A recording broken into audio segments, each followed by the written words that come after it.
and that I'm a fan of Roger Waters. Oh, and I stole a highway blinker. Also, 2 highway blinkers, sorry. I hadn't even noticed that.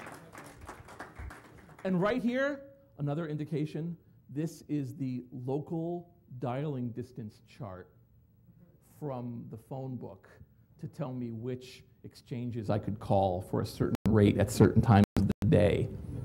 This is kind of something that's kind of lost on today's.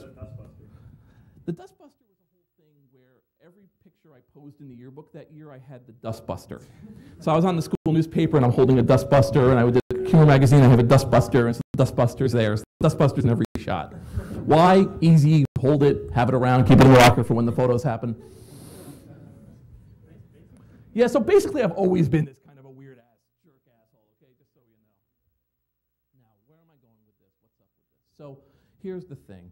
Right now, if somebody tows your car, which you don't want to have happen, right, you find out that you're in an environment that sucks.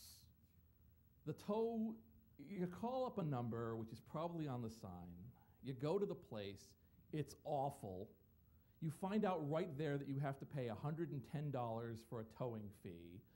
The fat, cancerous man in the booth does not care about you and points to you where in the mud lot your car is. You go out to your car and you get in it. You hate the fucking world and you drive away. The transaction was shitty. However, they didn't crush your car. They didn't destroy your car. They didn't lose your car in the system inherently so you could never find your car again.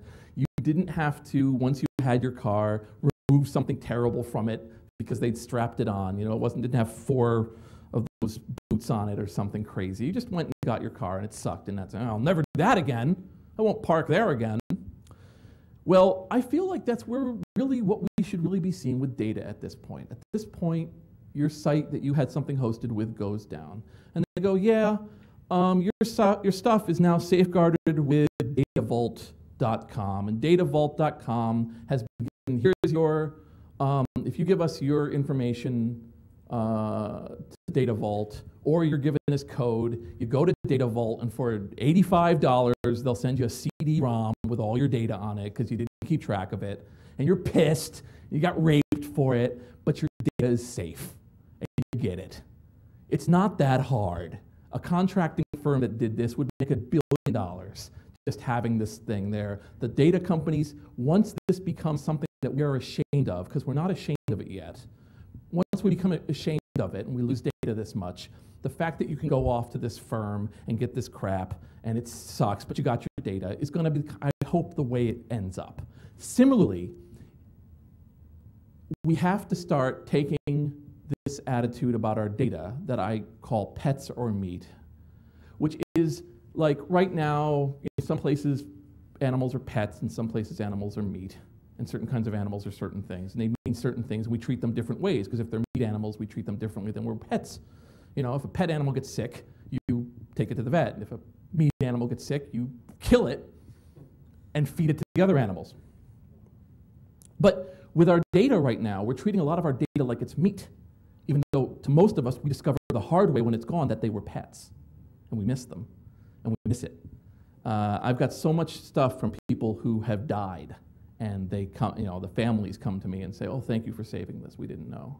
Or people who had data that was like, it turned out everybody was using this piece of data to find out something. It's like the plate, like one of the things I was looking for was serial line charts to get access to networking charts that turned out to be like the standard ones that everyone learns how to like wire networking and everything, and it all been sitting on GeoCities.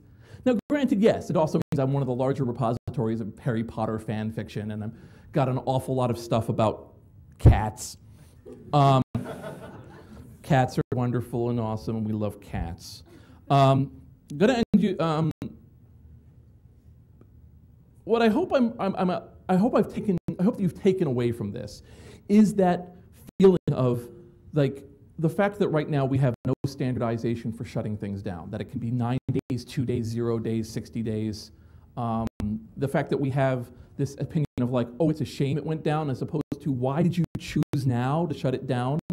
What is wrong with you? I live in Waltham, Massachusetts, a place where the Charles River used to reflect the next fashion year's colors because people would dump the dye directly into the Charles River to get rid of the waste. We don't do that anymore because it's really bad. We really don't think it's a good idea. But right now, we are still doing this. We are still deleting things and just doing stuff without any regard for what that is. I'm going to leave you with a joke. This colonist who is visiting Britain on a diplomatic mission is staying with a couple British guys. And he needs to go to the bathroom. And they're like, well, the outhouse is out back. So he goes out to the outhouse and sits down, and then like right on the door is a portrait of George Washington. He's like, And he comes back in again, these guys are giggling, and they're like, hey, so how'd you like our outhouse? And he's like, oh, I loved your outhouse, and good decoration there, because I can't think of anything that would make a British guy shit faster than seeing the face of George Washington. That was one of Abraham Lincoln's favorite jokes. Okay? The fact that we know this was one of Abraham Lincoln's favorite jokes was because a lot of people who we don't know who were anonymous passed around information, wrote it down, shared it for 100 years, and kept it. And it allows us to once again enjoy and laugh as if we were in Abraham Lincoln's presence when he was a traveling lawyer and would tell ribald jokes. And that kind of connection is what we are doing now. When I put up a site called Please Be Patient, We're Under Construction, what I did was I went through our 2 terabyte collection. By the way, when our GeoCities site, we announced we'd gotten it all, turned out 2 other groups had been doing it too. So there were 3 copies of GeoCities. And we shared it all among each other, and we all have it. So there's geocities.ws and RioCities, and they all have all the data too. And we shared it all. So a lot of us had it. But I wanted to do something to demonstrate what we were losing. And what this is hundreds and hundreds of under construction pages. Some of them are rotating. It's meant to get rid of all the ones that are exactly the same. It's interesting because you have ones that look the same, and you realize that people rejiggered the image so that it would take up less K, so that they could get that K back on their 15 megabyte limited site. But some people were more than happy to keep going and get more and more complicated. And as we kind of go on, yeah, start getting up to the painted stuff, you start getting up to the slightly CGI. Oh yeah, now we're getting up to like where there's trains and huge construction zones, jackhammers. I wrote a thing that looked for everything with the word construct.gif or construct in the name, and then just went through by hand with the resulting few hundred, deleted the obvious ones. Starts to go a little bit crazy. Hey, it's the Java guy, by the way, if anyone remembers the Java guy, Duke. I don't know what he's doing alone. Leave that man alone. Actually, there's one down here that every time people have seen this, because it's ended up on Dig a few times, because all it says is this page is under construction, right? And people get linked to it. Why is Ralph eating paste? I don't know, but leave him in there. I couldn't bear to get rid of Ralphie. Oh yeah. And then we start getting up to the mega under constructions where things are just friggin' huge. Koala, Holly Hobby. Good to know Holly Hobby is going to help your construction.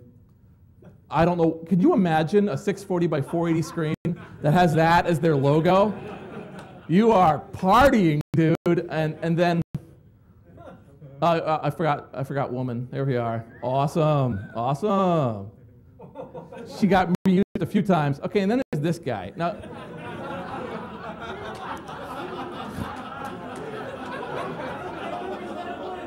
all right, he's interesting, right? Because first of all, he's got the little Christian fish, but he also really likes you.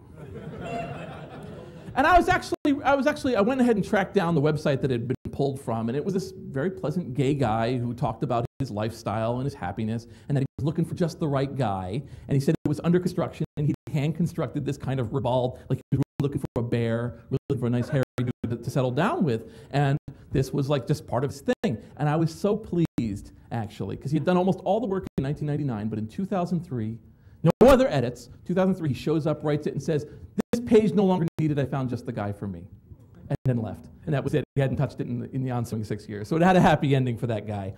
But man, does that thing derail threads. And by the way, oh, look at this fucking the Great Wall of under construction. I don't know what that guy. And anyway, so I of course have done other things, and one of the ones that probably gets most people is an unlimited of Netscape Now. And this is one of those things which, again, this is an example of me saving something which I think is important to people, right? I put up a torrent just about a month or two ago where I pulled out 54,000 GeoCities MIDI files and put it up. And people have been like, wow, it's like 30 days, it's like 60 days, someone calculated 60 days of MIDI. And I went ahead and I put up a list of the top 10, like number 2 was like, I've got friends in low places, but you know, it was like a list, and it was like all this stuff that was, and the reason I put this up was, this was me, this is bombastic asshole again, right? This is me saying, look at what you're losing, look at what you let these guys get rid of, look at what they turned around and thought was fine. This tells you the whole story of Netscape, when it was like you had to choose your browser and how did you do it, and the Samizdat way that we would put together people doing it. And by the way, yes, once again, I mean, this is like, you know, bigger and bigger things. I mean, people would put up all these amazing, you know, the browser was only the beginning. You know, these.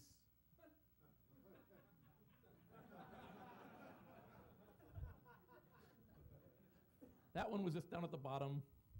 And I was like, you know what? I'm going to keep that one in. Just because there's something so funny about it that someone was like, you know what? Download the Netscape handgun. Oh, and there's one, the anti-one, of course, showing Netscape blown up and everything else. So, but I didn't keep it on this because it actually crashes servers. But at the top of Please Be Patient, you'll see there's a link, and the link says, you know, basically this whole thing is under construction. Where is it? Wow, look at it go. Is that Pokemon? Did you? Yeah. Pikachu was under construction. That's nice. Anyway, it says, if you have any questions, please click here to mail me. And then it hits you with 10,000 mail icons. And it crashes phones, and it crashes browsers, and so don't do it. Anyway, so you know, I really hope that at the very least you'll keep that in your mind when you work at a place, that you say, like, the question is, where's the export function? We are long past the day when it was a shameful thing to have an export function because it was giving away the keys to the candy store. That's a bullshit, short-minded lawyer way of thinking. It's crap. If you're good, you have it. You export it, you're great. Awesome. Keep it with us or don't keep it with us. We're just going to be the best place to keep it. And the fact that whenever a place comes up now, there's a bunch of places now that come up, I will show up in their comments of their blog and be like, where's your export function? Seems like it's broken. Again, zealots are kind of a pain in the ass, but when you know, it's like if you are going to really play with people's data, allow them to keep their data. That should be a basic functionality. And there's a group within Google called the Data Liberation Front, if you ever heard of them. They're uneven like everything else in Google, but the concept is there. And what they are is they're a group that says, come to us and we'll be your advocate at getting your data out of Google. So if you find something on Google where you want some data to take with you, let us know and we'll try to work with those engineers and try to get it out again. And it's got this real socialist, you know, like, you know, hammer and sickle thing, which is probably not the wisest goddamn thing to do, but okay. But the idea is there, and I hope that other companies build that up where they're just like, it's a feature and not a shame. So anyway, and all right, so basically that's all I wanted to say. Thank you for sitting through it.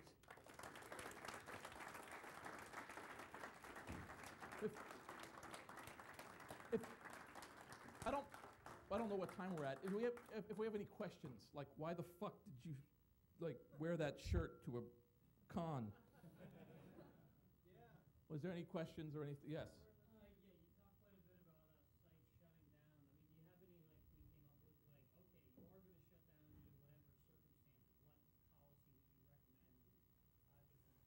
I think it depends. Some places, what? Oh, sure. He's saying, it's great if I summarize it and I'm wrong, isn't it? But You're asking basically what my suggestions are for what kind of policy a place should have if they're going to shut down? Yeah,